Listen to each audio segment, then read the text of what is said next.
These simple calculators in our 2018 WinTax and BackTax software for the current tax year will allow us to check the pay-as-you-earn calculations for a partial period. The calculator will then proportion the tax due on the full amount that would have been earned in the full month to show what tax is due on the partial period actually worked. Let's say that a taxpayer works from 1st of March until 10th of March when the taxpayer resigns and leaves. He is paid 5,000 Rand for the 10-day period he worked, and he was taxed 533 Rand and 47 cents.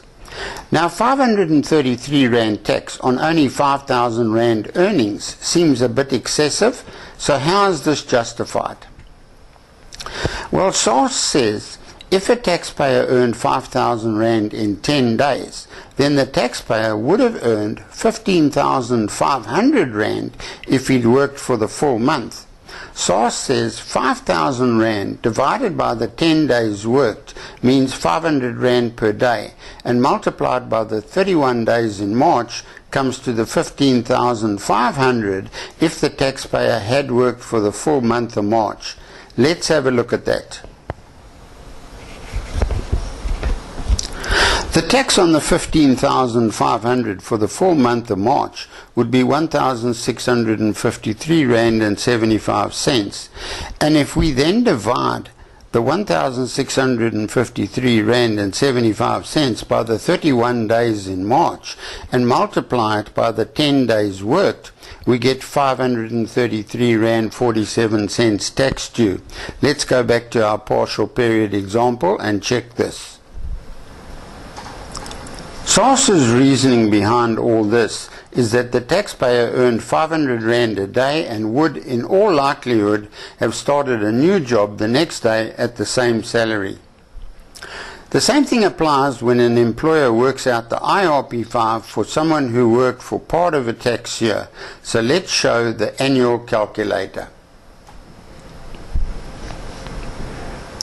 This example shows the taxpayer who worked from 1st of March until 30th of April, earning 100,000 Rand in that 61-day period, and the tax was 25,489 Rand. 100,000 Rand earned in 61 days means the taxpayer would have earned 100,000 Rand divided by 61, or 1,639 Rand a day, ignoring cents. That would be 598,360 Rand in a full year of 365 days. Let's have a look at those figures. You can see our annual income of 598,360 for the full year of 365 days, and this calculator would show that the tax would be 152,516 Rand, ignoring cents. And if we divide 152,516 by 365 and multiply it by 61 days, then we get 25,489 Rand. Let's go back to our original partial period where the taxpayer earned 100,000 Rand in 61 days. Here we can see our calculator shows the correct amount of tax due for this partial period as 25,489 Rand.